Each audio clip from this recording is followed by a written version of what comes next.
Hi, I'm Mike Thomas, and I appreciate you joining this training module from our Hyperhidrosis Awareness and Education series. I'm fortunate to have collaborated with the International Hyperhidrosis Society, an organization dedicated to advancing education and awareness of this complex and debilitating disease, since 2004. At that time, I was at Procter & Gamble, and we worked together in the launch of the first over-the-counter clinical strength antiperspirant, and I've continued to support the IHHS and their important mission that affects over 385 million individuals worldwide.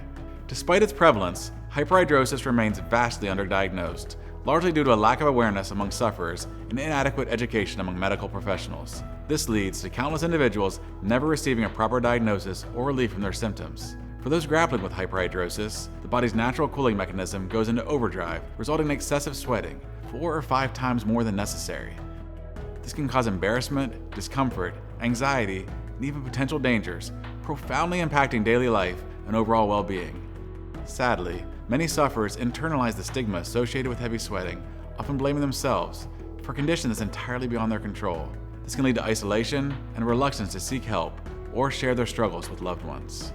Today, we're delving into the intersection of hyperhidrosis and residual limb, specifically as it relates to the use of a prosthesis. With approximately 2 million people in the United States alone who are living with limb loss, and that number projected to double or even triple by 2050, it's crucial to understand how hyperhidrosis affects the skin health of the residual limb, as well as how to mitigate excessive sweating in those using prosthesis. Excessive sweating at the site of the prosthesis can lead to safety risks, reduced performance of the prosthesis, and significant skin health issues, which can directly impact quality of life and pose further physical, psychological, and mental health challenges. To guide us through this important discussion, we're fortunate to have Dr. Mary Maiberger, a distinguished dermatologist with a wealth of experience and expertise.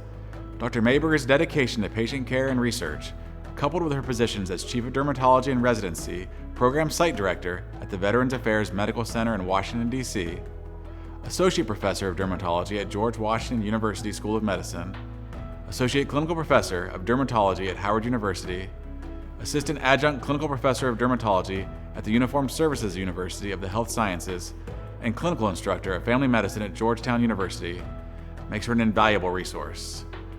Throughout this module, drawing from the latest evidence, her clinical experiences, and other valuable pearls of wisdom, Dr. Maiberger will share her insights on sweating and residual limb, its impact on skin health and on prosthesis use, the mechanics of a prosthesis, optimal prosthesis care, and treatment options to help reduce, manage, or eliminate sweating at the prosthesis focal area. Together, we'll explore these areas, address any knowledge gaps that still exist, and strive to deepen our understanding of these crucial topics to improve safety, functionality, comfort, and overall skin health of prosthesis users. I want to express my gratitude to the International Hyperhidrosis Society for their ongoing support, and to each of you for dedicating your time to this course. Sweating and Prosthesis Care: Evidence, Experience, Pearls, and Gaps. Your commitment to education and awareness is instrumental in improving the lives of those affected by hyperhidrosis. Thank you for joining us.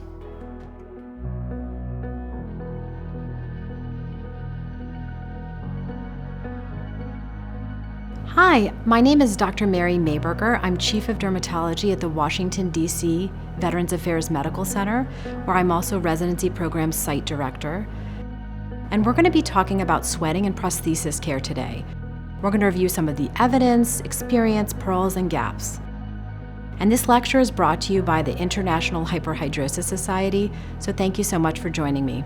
Our learning objectives today include recognizing some common challenges faced by individuals with residual limb hyperhidrosis.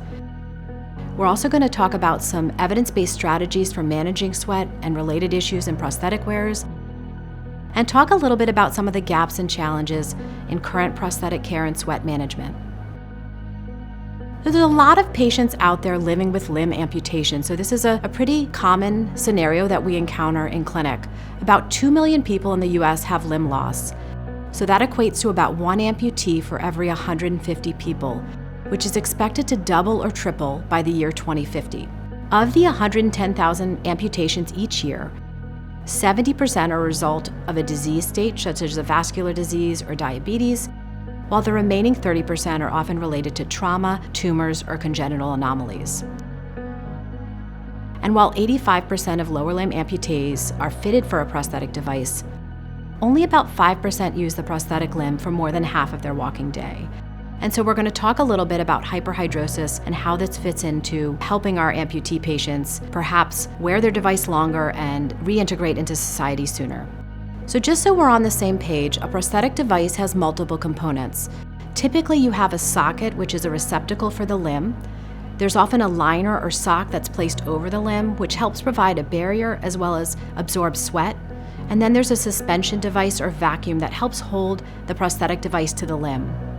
Often then there's a foot, hand, or hook covering at the distal end and a cosmetic covering to help blend in with the surrounding skin.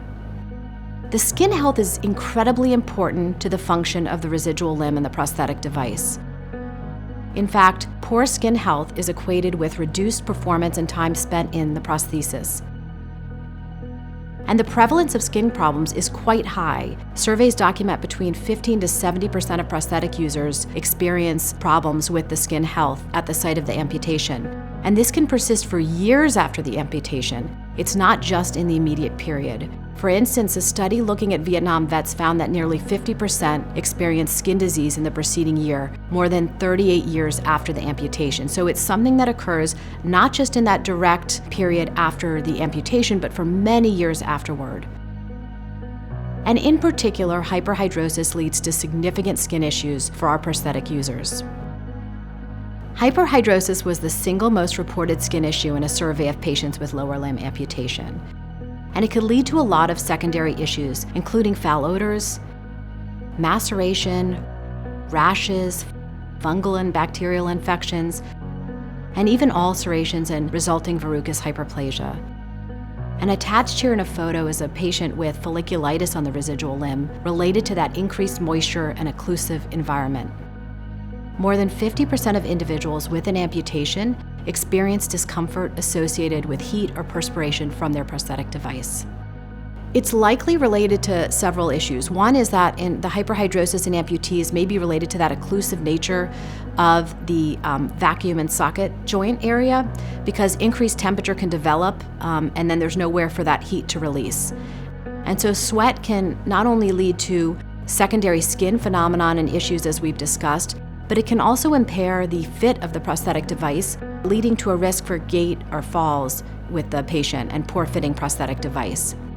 Although the literature doesn't associate a difference in terms of traumatic amputation versus diabetes-related amputations, we do see anecdotally that patients with traumatic amputations often have a higher rate of hyperhidrosis.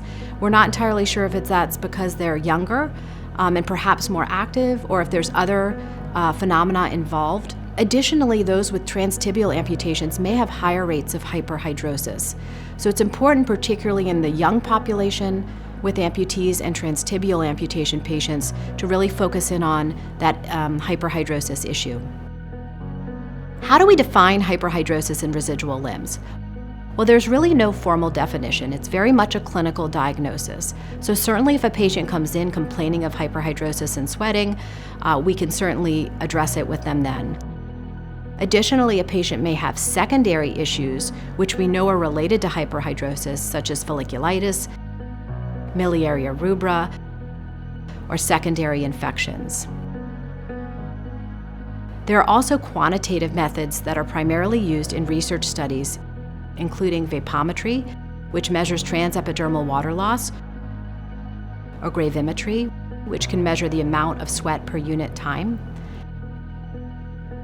And there's some other methods, including the HDSS, which stands for the Hyperhidrosis Disease Severity Scale, the DLQI, which is the Dermatology Life Quality Index, and the starch iodine test, which we know is utilized in other areas of localized hyperhidrosis. The starch iodine test can also be done to demonstrate the areas of increased hyperhidrosis in the residual limb. This is typically done by putting iodine on the skin of the residual limb and then putting starch over that, having the patient don a prosthetic sock and walk around for about 10 minutes. When the patient's done, you can remove the prosthetic device and sock, and you'll see the areas that turn black have increased sweating, and that's typically where we want to focus treatments if we're doing direct treatments on the skin per se. That is depicted here in the photo, where you can see the darkened areas that are black is where the patient is primarily sweating. And we want to focus treatments, for instance, botulinum toxin, if we're treating this patient as he was in this image here. And you can see the grid-like markings on the patient's leg in areas where they're going to target those treatments. So this can be done in clinic if there's any question as to the exact location a patient is suffering from hyperhidrosis. In discussing treatment for residual limb hyperhidrosis, there are some special considerations that have to do with the prosthetic device itself. And so research is ongoing looking at components of the prosthetic device that may help offload heat and absorb sweat. And one in particular is the prosthetic sock or sheath, which helps reduce shear forces but can also provide some shock absorption and absorb sweat. Additionally, the prosthetic liner itself, there's a lot of ongoing research in the rehabilitation field looking at different materials that may best offload heat. In fact, they've even come up with some cooling chambers that can be put into the prosthetic liners that help with cooling and heat transfer. Studies have shown that silicone and polyethylene liners in particular seem best for offloading heat. In addition, patients sometimes, in regards to the socket or vacuum, will wear a band over the top of the vacuum device so that can absorb sweat as it comes down. But again, there's a lot of innovation potential here to help with the transfer of heat. In terms of what we can offer our patients as dermatologists, there are a number of treatments, and it's similar to what we have looked at for localized hyperhidrosis in different parts of the body. Many of treatments have been tried, but there's not a ton of data out there and certainly no large-scale studies. So a lot of this is either case reports or case series. So similar to localized hyperhidrosis, we often start out with aluminum ion-based antiperspirants, which are available either prescription or over-the-counter. Patients will often use these first line, applying them at night to dry skin, and then washing them off in the morning, just like we do other areas like axillary hyperhidrosis. But as we know, this requires reapplication, and patients can develop a lot of irritant dermatitis from this, and it's not always tolerated well. So while the majority of patients with hyperhidrosis in the residual limb are offered over-the-counter or prescription-based topical antiperspirants, it doesn't seem to always be effective in the majority of patients. The topical glycopyrronium cloth has also been tried in a few case reports for patients with residual limb hyperhidrosis, and these patients have benefited. But theoretically, there are some concerns with systemic toxicity if you're using this anticholinergic on a large surface area of the body and then occluding it, because we as dermatologists know that occlusion of a material or medication can increase the potency multifold. Oral medications as well have been tried, such as our anticholinergics, such as glycopyrrolate and oxybutynin. And some studies do show decreased sweat and effectiveness. However, it's not, of course, specific to the amputated limb, and so patients will develop decreased sweat everywhere. And the incidence of skin pathology in one study didn't decrease proportionally, and so it may not be quite as effective in our amputee population. In addition, a lot of our patients, for instance, who are vasculopathic and have had an amputee related to disease state, may not tolerate those anticholinergic side effects. They may already have urinary retention and dry mouth, and so not all patients will this be an ideal treatment for. In fact, I had a patient last week I was doing a telederm on and speaking with, and he reported oxybutynin was by far the most effective treatment orally that he had tried for residual limb hyperhidrosis. And he had previously been on botulinum toxin and other treatments, but he really preferred the oral medication for his treatment. By far and large, the injectable medications, such as botulinum toxin, have been tried and used the majority of the time in patients with residual limb hyperhidrosis. So there's a number of case series and small studies showing the effectiveness of this treatment since the early 2000s. Between 300 and 500 units are typically required of botulinum toxin A, often in a circumferential pattern at 1 to 2 centimeter intervals. And as I mentioned, it's typically the top 3 centimeters and the distal aspect of the residual limb that seem to require the greatest density of injections.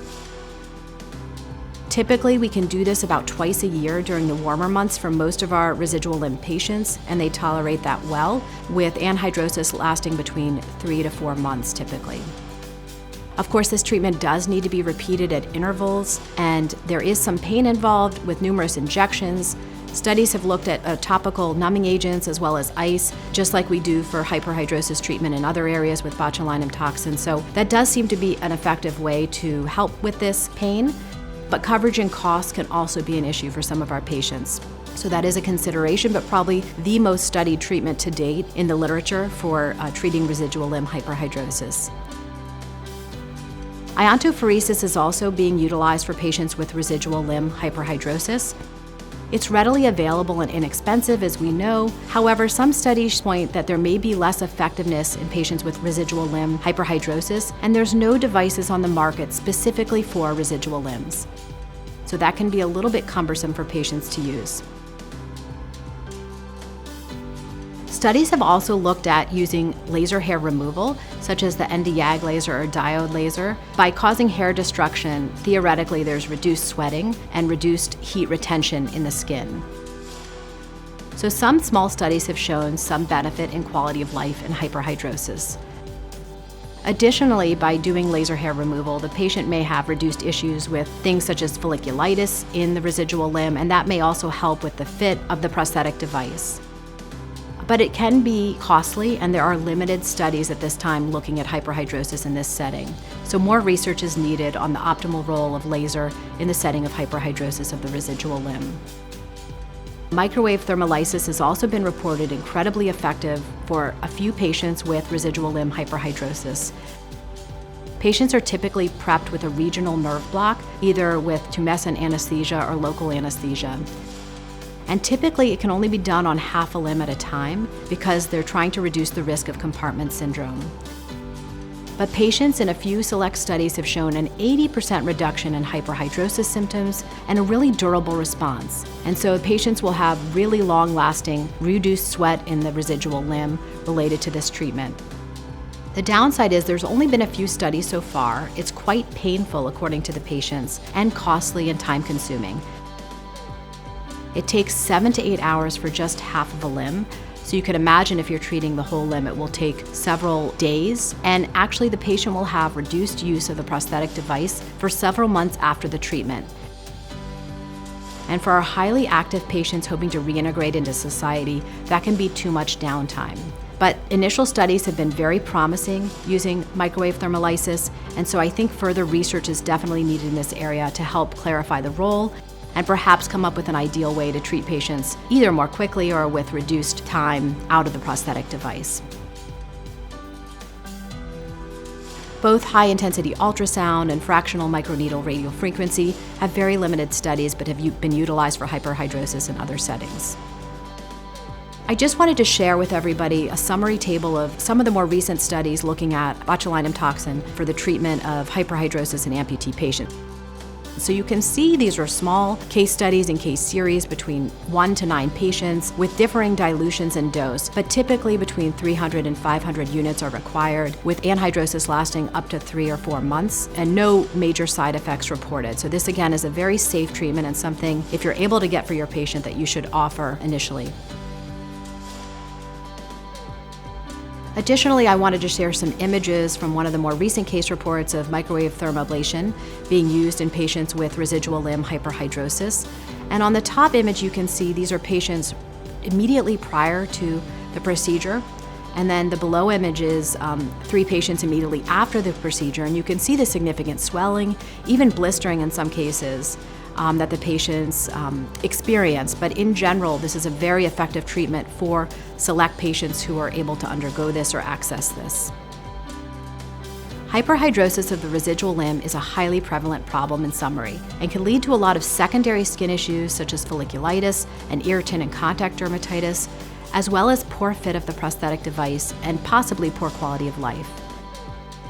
We really need to assess our patients and help work on heat dissipation, reducing sweat production, and helping with interventions that may have a dramatic effect on promoting social reintegration and reducing the negative psychological consequences that can accompany limb amputation. We certainly need further research into other modalities and refining modalities to treat residual limb hyperhidrosis, because at this time, most of our recommendations are based on small case series and reports. So in summary, I hope we've recognized some common challenges faced by individuals with residual limb hyperhidrosis. We've discussed some evidence-based strategies for managing sweat and related issues in prosthetic wearers, and I hope we've identified some gaps and challenges in current prosthetic care and sweat management. I want to thank you for joining us today and thank the International Hyperhidrosis Society for sponsoring this talk. Thank you. Thank you once more for dedicating your time to learn about sweating and prosthesis care, evidence, experience, pearls, and gaps. All of this content was developed independently by the International Hyperhidrosis Society and is accredited through the Eastern Virginia Medical School. We'd like to give special thanks to Miradry for providing the educational grant, to the International Alliance of Dermatology Patient Organizations, and the Dermatology Department at George Washington University School of Medicine for their support, and to U360 Medical for creating this module.